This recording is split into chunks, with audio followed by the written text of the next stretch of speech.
याद रखें, हमदर्दी की अल्लाह की नज़र में बहुत बड़ी अहमियत है। आज हमारे दिलों में एक दूसरे के लिए हमदर्दी नहीं है। अगर किसी पर बुरा वक्त आता है तो लोग तनकीद करते हैं, तबसरे करते हैं, दिलों में एक दूसरे के लिए मोहब्बत और हमदर्दी नहीं है।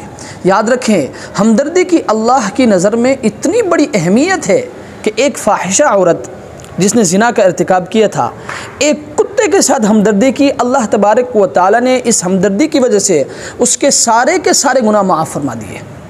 तो याद रखें, अगर अल्लाह तबारक व तआला एक फ़ाहिशा औरत को इसलिए माफ़ फरमाते हैं कि उसने एक जानवर के साथ हमदर्दी की है, तो अगर कोई इंसान किसी इंसान के साथ हमदर्दी करता है तो क्या अल्लाह तबारक व तआला उसके गुनाहों को माफ़ नहीं फरमाएंगे?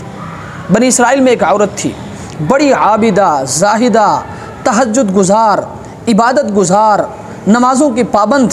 एक मरतबा इसका दूध बिल्ली आकर पी गई। इनको बड़ा गुस्सा आया कि इसने मेरा दूध पिया है।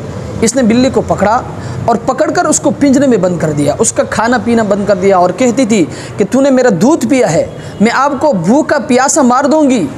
जैसे ही वो बिल्ली मरी, अल्लाह तबारक व तआला ने इसके लिए जहन्नम का फ़ैसला फरमा दिया। तो अब बताएं ना, इसकी तहज्जुद कहाँ गई, इसकी इबादतें कहाँ गई, इनकी तस्बीहात कहाँ गई? अल्लाह तबारक व तआला की नज़र में हमदर्दी की बहुत बड़ी अहमियत है, इसलिए हमें